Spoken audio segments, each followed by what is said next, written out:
Hello students, myself engineer Harman Sheikh हूँ। और ये आपका आरएसी का लेक्चर है। और आरएसी में हम 5th चैप्टर के बारे में बात कर रहे हैं, वेपर ऑब्जॉर्वेशन सिस्टम के बारे में। लास्ट लेक्चर में आपने पढ़ा था वेपर ऑब्जॉर्वेशन सिस्टम है क्या, और हमने उसकी एक टाइप की थी अमोनिया एंड वाटर ऑब्जॉर्वेशन सिस्टम। क्योंकि हमने देखा था भी जो ऑब्जॉर्वेशन सिस्टम है उसमें हमने दो कॉम्बिनेशन लेने हैं। उसी तरह आज हमारे पास ये अलग अलग टाइप्स है उसकी। Lithium bromide observation system, domestic Electrolux refrigeration, solar power refrigeration system, और advantage and disadvantages of solar refrigeration system.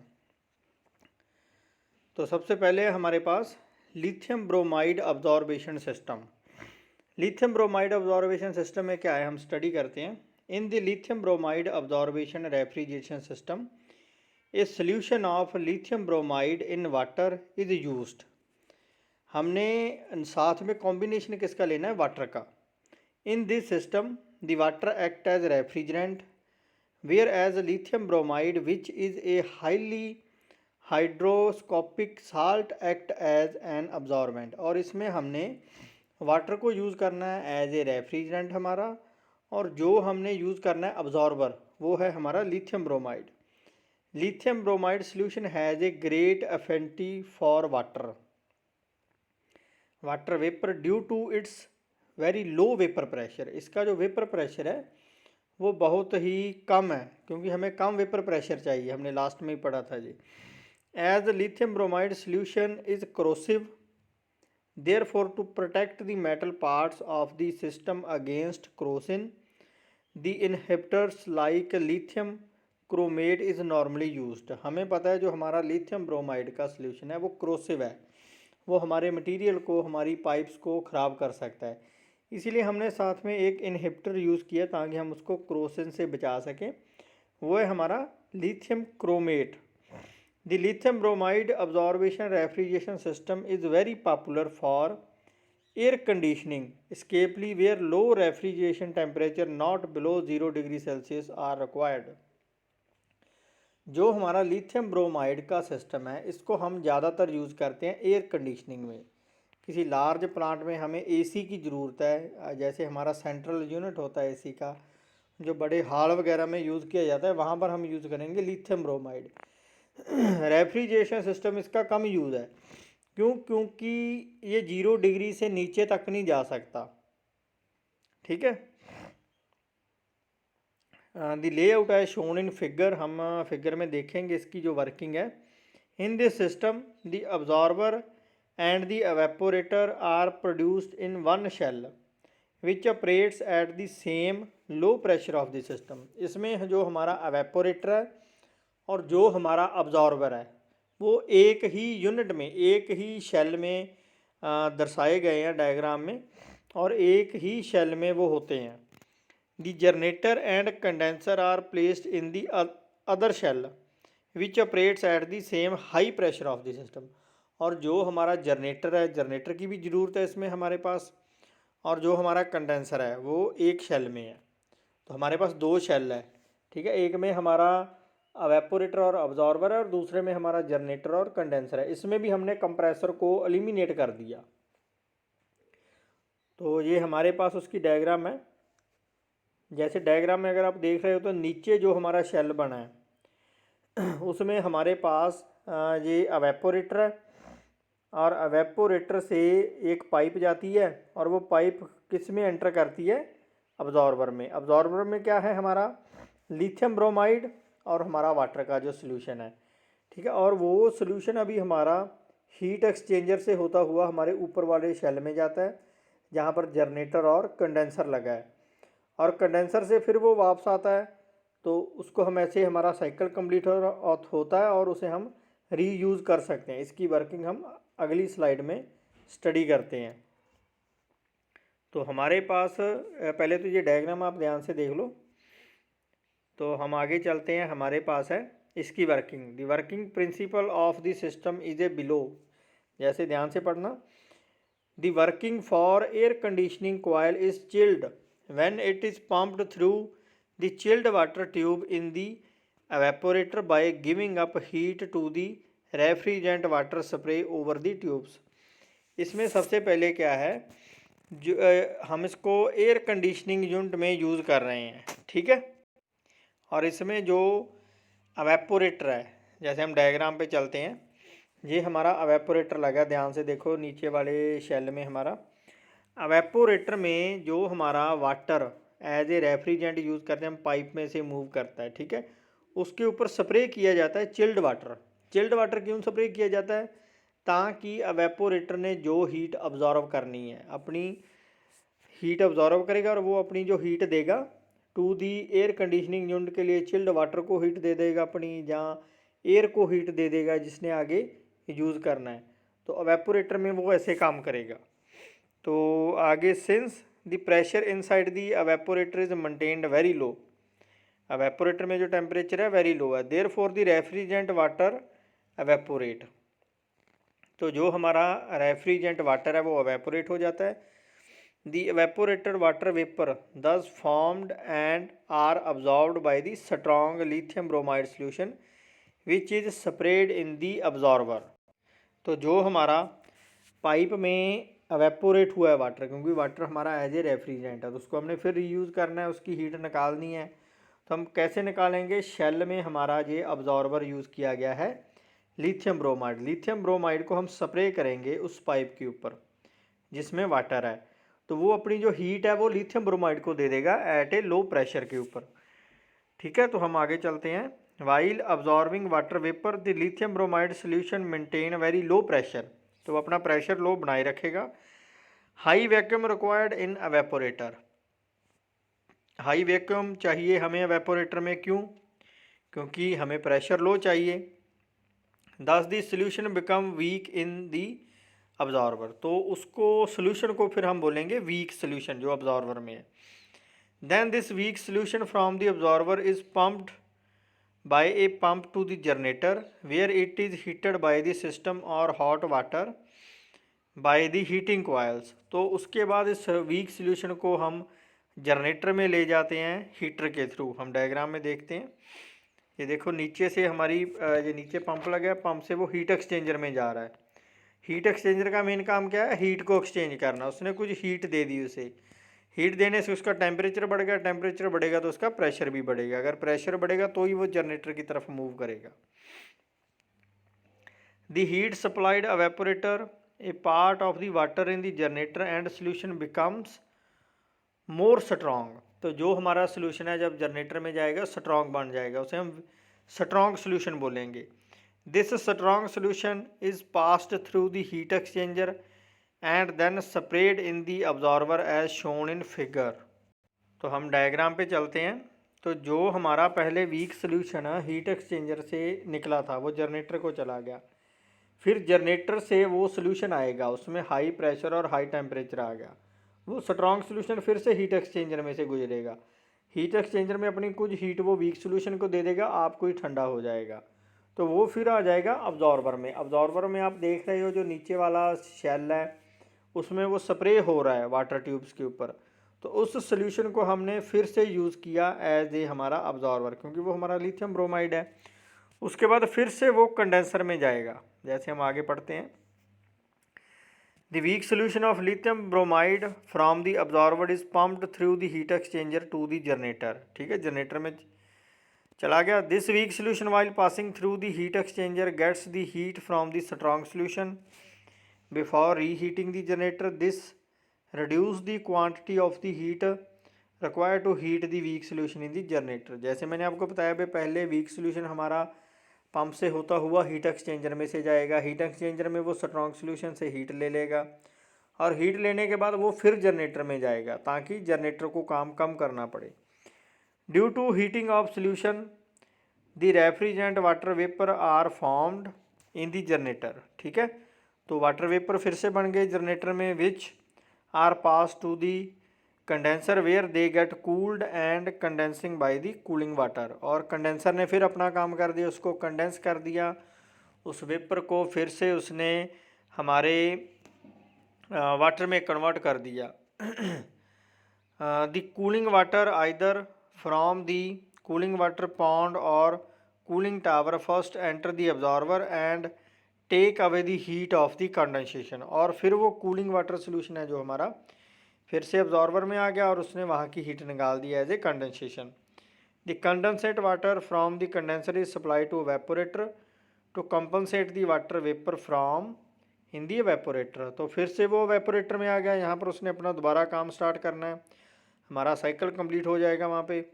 The pressure reducing valve provided between the condenser and evaporator reduce the pressure of the condensate from the condenser pressure to evaporator pressure।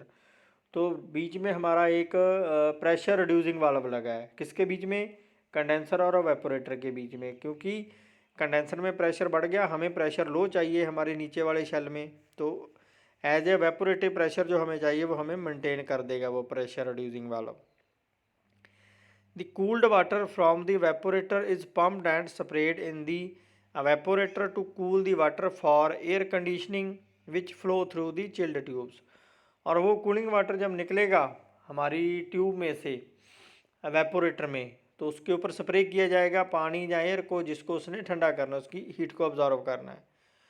Thus a cycle of lithium bromide absorption refrigeration system is completed। तो इसी से हमारा जो lithium bromide का cycle है complete हो जाएगा। थोड़ा कॉम्प्लिकेटेड ज़रूर है, लेकिन इतना भी नहीं है भी आपको समझ ना आए। थोड़ा सा ध्यान से आपको पहले तो डायग्राम को समझना पड़ेगा इसकी, तो फिर इसका पता चलेगा। तो हम आगे चलते हैं। नेक्स्ट है हमारा डोमेस्टिक इलेक्ट्रोलक्स रेफ्रिजरेटर। जो हमारा डोमेस्टिक इलेक्ट्रोलक्स रेफ्रिजरेशन है वो आप इस डायग्राम में देख रहे हो। पहले तो डायग्राम देखो ध्यान से, तो साथ साथ हम इसको स्टडी करते हैं। हमारे पास evaporator, observer, generator, water separator और कंडेंसर है, तो हम इसके बारे में स्टडी करते हैं। A Electrolux refrigerator is the most popular type domestic refrigerator which works on the principle of vapour observation system. तो ये वेपर ऑब्जॉर्वेशन सिस्टम के ऊपर काम करती है। It employs 3 fluid system. इसमें हमने 3 फ्लूइड का यूज़ करना है, refrigerant, solvent and an inert gas. A refrigerant and solvent is aqua ammonia. जो हमारा रेफ्रिजरेंट हम यूज़ कर रहे हैं इसमें वो है ammonia, and a mixture of ammonia and water, and inert gas is hydrogen. Ammonia, water and hydrogen का हम इसमें यूज़ कर रहे हैं। दी लेआउट आप देख रहे हो डायग्राम इसकी। तो वर्किंग स्टार्ट करते हैं हम इसकी। In the simplest form ammonia is used as refrigerant and water as absorbent, जैसे हमने पहले में किया था। Water having great affinity for ammonia. Ammonia mixed with water remain in the generator. Ammonia को और वाटर को मिक्स कर दिया गया है जनरेटर में, ठीक है, जैसे हमने पहले वाले में किया था लास्ट आर्टिकल में, लास्ट लेक्चर में। तो when heat is applied to the generator chamber it push the refrigerant mixed with water toward the separator. तो उसके बाद वो जो हमारा सोल्यूशन है, मिक्सचर है अमोनिया एंड वाटर का, तो वो सेपरेटर में चला गया, जो हमारा ऊपर लगा है वाटर सेपरेटर। तो वाटर सेपरेटर ने क्या किया, दोनों को सेपरेट कर दिया। In the separator water and ammonia are separated. Ammonia vapours move further and are condensed in condenser. वो कंडेंसर में चले गए जहाँ पर उसको कंडेंस कर दिया गया। On the other side water after being condensed on the way come to absorber. और जो पार्टिकल वाटर के बाकी बचे हैं वो हमारे आगे अब्जॉर्बर में वापस आ गए as a weak solution, NH3NHO2 as a weak solution वापस आ गए हमारे अब्जॉर्बर में। Condensed ammonia enters the evaporator and after absorbing the heat from the surrounding it change into vapor form in the presence of hydrogen। और जो evaporator में ammonia ने heat को ऑब्जॉर्व करना है वो इन दी प्रेजेंस ऑफ हाइड्रोजन में करना है, तो ही वो पानी के साथ मिक्स होगा, पानी में कन्वर्ट होगा, जो स्ट्रॉन्ग सोल्यूशन बनाएगा। आप डायग्राम में ध्यान से देख रहे हो, NH3 लिक्विड आ रहा है कंडेंसर से और वो मिक्स हो गया NH3 + H2 मिक्सचर बन गया, वो ऑब्जॉर्वर में चला गया। H2 गैस फिर सेपरेट करके एवेपोरेटर में वापस भेज दी गई और वहाँ से अमोनिया और वाटर आगे जनरेटर को चले गए। तो ऐसे प्रोसेस ये चलता रहेगा। तो फाइनली इट कम्स बैक और हमारा जो साइकिल कंप्लीट हो गया जी। ये तो इजी है। तो नेक्स्ट है हमारा solar power refrigeration system. The energy received from the sun is in the form of heat. The natural choice is a system working on the absorption refrigeration cycle which require most of the energy input as heat. A systematic diagram of the simple solar operated absorption refrigeration system is shown in figure. तो diagram में जैसे आप देख रहे हो हमारे पास evaporator है, एक लिक्विड पंप लगा हुआ है और लिक्विड पंप के बाद हमारे पास अब्जॉर्बर है, जनरेटर लगा हुआ है और कंडेंसर है। जो जनरेटर है इसमें जो मेन काम है जनरेटर का, जनरेटर किस पावर से चल रहा है? सोलर से। पावर भी सोलर से चल रहा है और जनरेटर में जो उसने अपना काम करना है, वाटर को हीट करना है, हीट एनर्जी उसकी इंक्रीज़ करनी है, वो कहाँ से आएगी? जो हमारा वाटर है वो सोलर प्लेट्स के थ्रू मूव करेगा और जब वाटर सोलर प्लेट्स के थ्रू मूव करेगा तो वो जनरेटर में आ जाएगा। एज ए हीटेड वाटर हमारे पास रिसीव हो जाएगा, फिर वो कंडेंसर में चला जाएगा। तो ऐसे हमारा जो प्रोसेस चलेगा, हम वर्किंग पढ़ते हैं इसकी। इन this system water is heated in the flat collector array. जो हमारा वाटर है वो ऊपर जो प्लेट्स लगी गई हैं, फ्लैट प्लेट कलेक्टर एरे आप ऊपर देख रहे हो, सोलर प्लेट्स लगी है, वहाँ पर वाटर को हीट किया जाता है। The heated water is passed through a heat exchanger called the generator. और वो पानी कहाँ पर आ गया? फिर वो देखो डायग्राम में एरो से आप देख रहे हो वो जनरेटर में आ गया। फिर वो पानी, गर्म पानी जनरेटर में आ गया। In the generator the heat is transfer to a solution having absorbent and refrigeration with the latter in the higher ratio. और जो हीट है वो ट्रांसफ़र की जाती है अब्जॉर्बेंट को और रेफ्रिजरेंट को at a higher ratio.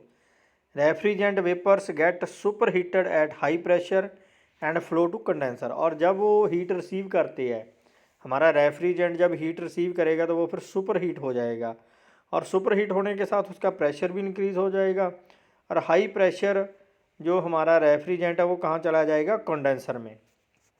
In the condenser the superheated vapours are converted with the high pressure liquid. और हम डायग्राम में देखते हैं तो ऊपर वो कंडेंसर में चला गया और कंडेंसर में उसको फिर कंडेंसेट किया गया तो वो लिक्विड में फिर से कन्वर्ट हो गया, जिसको हम फिर एवेपोरेटर में यूज़ कर सकते हैं।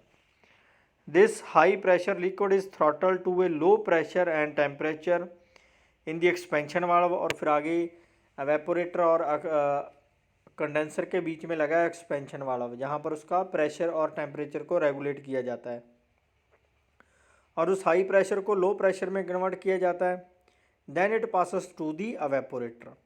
इन the evaporator the refrigerant vapour absorbs the latent heat and hence cooling is produced.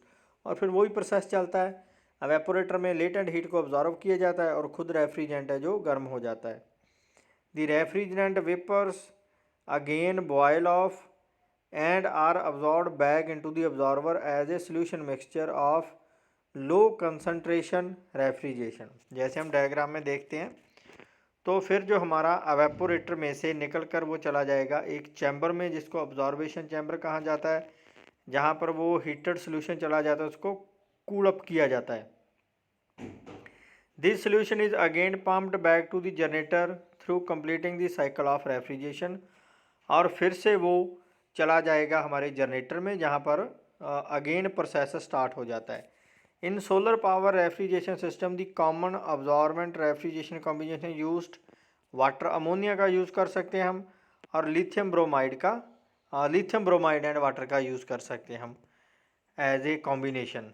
तो नेक्स्ट हमारे पास है advantage and disadvantages of solar power refrigeration system over vapour compression refrigeration system. हमारे पास सम एडवांटेजेस है सोलर पावर की, solar power refrigeration की। जैसे फर्स्ट है, in the solar power refrigeration system only moving part of the entire system are pumps which have small motor. जो हमारा solar power refrigeration है उसमें सिर्फ हमारे पंप में ही मूविंग पार्ट्स है जिसमें स्मॉल मोटर्स लगी हैं। Thus the operation of this system is quiet and is subject to little wear. तो जो इसका जो ऑपरेशन है वो सिंपल है और उसमें वीरिंग होने की कैपेसिटी कम है, मतलब कोई वीरिंग पार्ट ही नहीं है उसमें, मूविंग पार्ट नहीं तो वियर क्या होगा, ठीक है। सेकंड है हमारे पास the solar power refrigeration system use heat energy from the non conventional source of energy to change the condition of refrigerant, thus there is saving of conventional energy. Solar refrigeration ने क्या करना है, solar energy का use करना है। तो ये non conventional energy है, हमारी कन्वेंशनल एनर्जी भी हमारी सेव हो रही है इसमें, ठीक है। नेक्स्ट है in the solar power refrigeration system the liquid refrigerant leaving the evaporator has no bad effect on the system except little reduction in the refrigeration effect. इसमें जो लिक्विड रेफ्रिजरेंट हमारा सिस्टम को लीव करता है उसका कोई effect नहीं है, कोई उसका साइड इफेक्ट नहीं है, ठीक है। वो एक सिंपल है। Chance of leakage of refrigerant is rare in the solar power refrigeration system, leakage के चांस कम है। The solar power refrigeration system is not affected by variation of load, load के साथ इसके ऊपर सिस्टम के ऊपर कोई इफेक्ट नहीं पड़ता। In the solar refrigeration system maintenance is rare, maintenance बहुत कम है इसकी, क्योंकि ना तो कोई वीरिंग पार्ट है ना टीरिंग पार्ट है, कुछ भी नहीं है, तो मेंटेनेंस बहुत कम है। तो नेक्स्ट हमारे पास हम डिसएडवांटेजेस है इसकी। The solar power refrigeration system has low COP, इसकी कोफिशिएंट ऑफ परफॉर्मेंस कम है। सेकंड है the solar power refrigeration system has higher initial cost, initial cost ज़्यादा है इसकी।